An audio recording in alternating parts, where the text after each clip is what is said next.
students, in this tutorial we will see how to compute tax liability of the salaried person. Last video में हमने देखा था कि उसने इन्वेस्टमेंट क्या क्या किया है, और उसके पहले वाले वीडियो में देखा था कि उसकी सैलरी कितनी है, अदर सोर्स में इनकम कितना है। तो ये वीडियो में देखेंगे कि उसकी टैक्स लायबिलिटी कैसे कितनी आती है और कैसे निकालना है। तो देखिए, इनकम फ्रॉम सैलरी 5,65,700 है। Next income from house property है 1,20,000, और अदर सोर्स में bank interest, saving bank interest जो मिल रहा है वो 53,760। तो टोटल उसका इनकम कितना है होल ईयर का 7,39,460। ये उसका ग्रॉस टोटल इनकम हो गया। उसने कुछ इन्वेस्टमेंट किया था, हमने लास्ट वीडियो में देखा था कि इन्वेस्टमेंट किया है। तो इन्वेस्टमेंट क्या क्या किया था? एम्प्लॉयज़ कंट्रीब्यूशन टू ईपीएफ, उसने ईपीएफ में कंट्रीब्यूट किया था कितना 34,560। लाइफ इंश्योरेंस प्रीमियम उसने भरा था 24,000, और होम लोन प्रिंसिपल, वो होम लोन प्रिंसिपल भर रहा था। तो टोटल होल ईयर का 96,000 भरा। तो टोटल अंडर सेक्शन 80C के अंडर उसने 1,54,560 इन्वेस्टमेंट किया है। But deductions under 80C to ETU chapter 6 के अंदर, चैप्टर 6A के अंडर डिडक्शंस मिलते हैं। तो डिडक्शंस अंडर सेक्शन 80C को लिमिट है। वो लिमिट क्या है? 1,50,000 ही तुम इन्वेस्ट कर सकते, इन्वेस्ट कितना भी करो पर 1,50,000 तक ही आपको डिडक्शन मिलेगा। तो इसने इन्वेस्टमेंट टोटल कितना किया है 1,54,560। तो उसको डिडक्शन मिलेगा आनंद देशपांडे को 1,50,000 का। तो यहाँ पे 1,50,000। नेक्स्ट उसने मेडिकल इंश्योरेंस प्रीमियम में इन्वेस्ट किया है। तो अंडर सेक्शन 80D के अंडर उसको मैक्सिमम लिमिट कितना है 25,000 तक आप इन्वेस्ट कर सकते हो मेडिकल इंश्योरेंस प्रीमियम में। तो उसने कितना किया था 12,000 रुपीज़ होल ईयर का। तो उसको टोटल 12,000 रुपीज़ क्या मिलेगा? डिडक्शन मिलेगा अंडर सेक्शन 80D के। देन नेक्स्ट उसने एजुकेशन लोन का वो इंटरेस्ट रीपे कर रहा था। तो एजुकेशन लोन इंटरेस्ट के लिए कुछ लिमिट नहीं है, जितना भी इंटरेस्ट लोन आप रीपे कर रहे हो उसको आपको डायरेक्टली डिडक्शन मिलेगा अंडर 80E के। तो उसने भरा था 12,000 रुपीज़ इंटरेस्ट। तो होल 12,000 रुपीज़ आपको क्या डिडक्शन मिलेगा अंडर 80E के।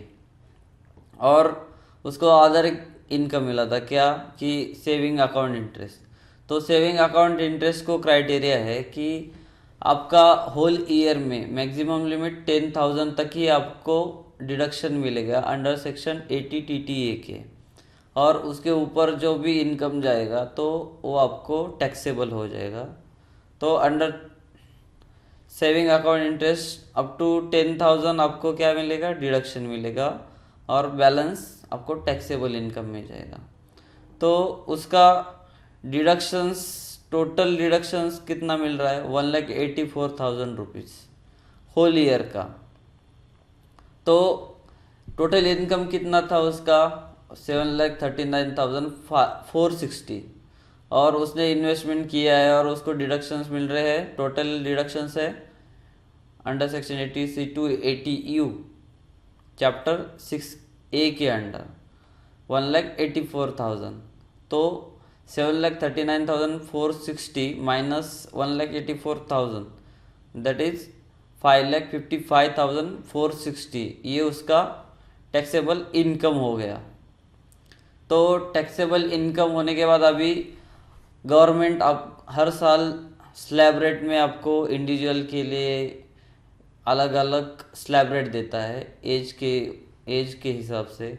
तो बिलो 60 के ये इसका एज कितना था 36 ईयर। तो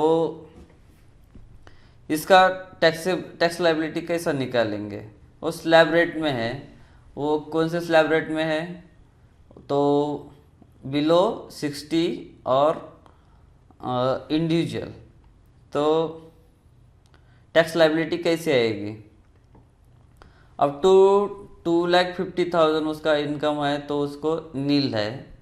देन अप टू 5 लाख होगा तो फर्स्ट 2,50,000 के लिए नील, और नेक्स्ट 2,50,000 के लिए 10%, और above 5 lakh but up to 10 lakh है तो उसको 20% लगेगा, और अबव 10 लाख है तो 30%।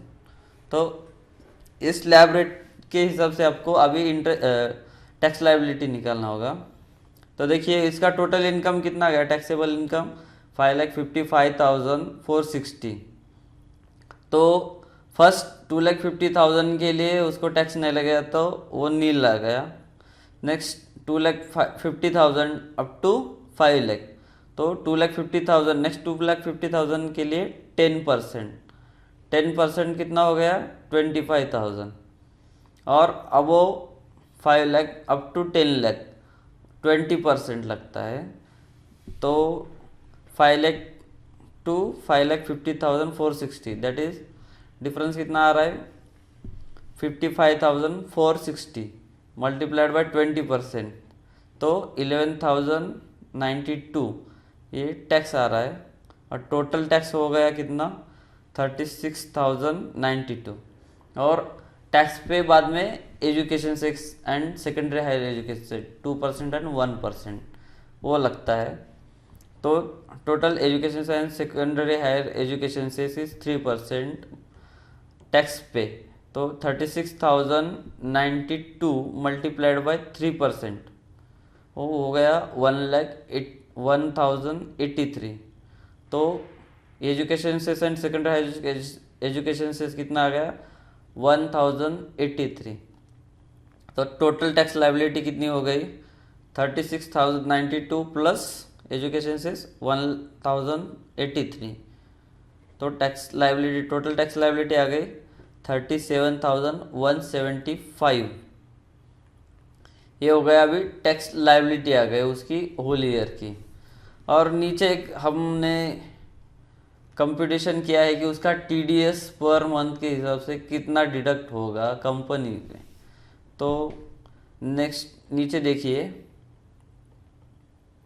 TDS deducted by the company, उसका सैलरी का इनकम हमने ऊपर देखा है कि 5,65,700 उसका total income for whole year salary से है।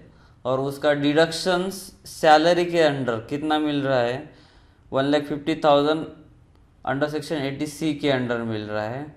और medical allowance medical insurance premium भर रहा था उसने तो 12,000 वो मिल रहा है। और नेक्स्ट है 12,000 रुपीज़ एजुकेशन लोन इंटरेस्ट।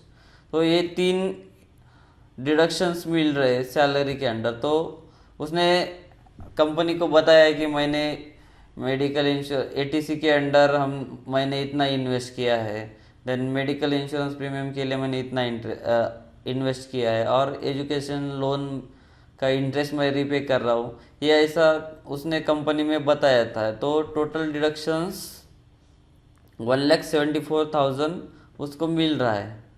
तो टैक्सेबल सैलरी कितनी हो गई 5,65,700 माइनस 1,74,000, तो उसकी टैक्सेबल सैलरी आ गई 3,91,700। तो सेम हम TDS डिडक्ट करते वक्त भी स्लैब रेट के हिसाब से हम टैक्स कैलकुलेट करते हैं और डिवाइड बाय 12 करके हम पर मंथ TDS डिडक्ट करते हैं। तो उसका अप टू 2,50,000 नील आएगा, देन 2,50,000 टू 3,91,700। तो अभी ये 10% के स्लैब में ही आए। तो 10% अप टू 5 लाख के लिए 10% है, तो ये 3,91,700 है। देन 3,91,700 माइनस 2,50,000 1 लाख कितना हो गया 1,41,700 मल्टीप्लाइड बाय 10%, तो 14,170 उसका टैक्स आ गया। तो अभी टैक्स पे education cess and secondary higher education cess 2% and 1%, तो total 3%। Education and secondary higher education cess वो कितना आ गया 14,170 मल्टीप्लाइड बाय 3% किया तो 420 आता है। तो टोटल टैक्स लाइबिलिटी उसकी हो गई होल ईयर की सैलरी की कितनी 14,595। तो कंपनी वो डिडक्शन लेके उसने अभी वो कंपनी TDS भरेगी उसकी, तो 14,595 डिवाइड बाय 12 मंथ्स, तो 1,216 पर मंथ उसका TDS डिडक्ट होगा। और नीचे एक दिया है कि एडवांस टैक्स कंप्यूटेशन, उसने एडवांस टैक्स भरा है क्योंकि उसकी लाइबिलिटी कितनी है 10,000 के ऊपर आ रही है, तो उसने एडवांस टैक्स भरा है। तो एडवांस टैक्स का हम देखेंगे नीचे कि एडवांस टैक्स इंडिविजुअल के लिए क्या है, 3 इंस्टॉलमेंट में भरना पड़ता है। तो ड्यू डेट क्या है एडवांस टैक्स के लिए 15th of September. 15th of सितंबर कितना भरना है आपको 30% आपके टैक्सेबल इनकम टैक्स लाइबिलिटी पे भरना है। Then 15th of December 60%, that is 60% तक भरना है। तो 60% माइनस 30%, यहाँ पे भी 30% भरना है। और 15th ऑफ मार्च पे 40%, क्योंकि ये 30 होगा ये 30 हो गया, तो 100 माइनस 60 इज 40, यहाँ पे 40 भरना है। तो उसने ये अमाउंट पेड किया है, उसकी टोटल टैक्स लाइबिलिटी कितनी आ रही है। एडवांस टैक्स कंप्यूटेशन कैसा होगा, उसकी टोटल लाइबिलिटी हमने ऊपर निकाला था कि 37,175 उसकी टोटल टैक्स लाइबिलिटी आ गई, और उसका TDS डिडक्ट हो रहा है कंपनी में से कितना 14,595, तो बैलेंस उसको एडवांस टैक्स पेड करना है। तो कितना आ गया 22,580। तो नेक्स्ट वीडियो में हम देखेंगे कि उसका रिटर्न फाइल कैसा करना है सैलरीड पर्सन का, और रिटर्न फॉर्म कौन सा होता है, और रिटर्न फाइल कैसे करेंगे। तो नेक्स्ट वीडियो देखिए, और ITR रिटर्न कैसे भरते हैं हम देखेंगे। Thanks for watching video.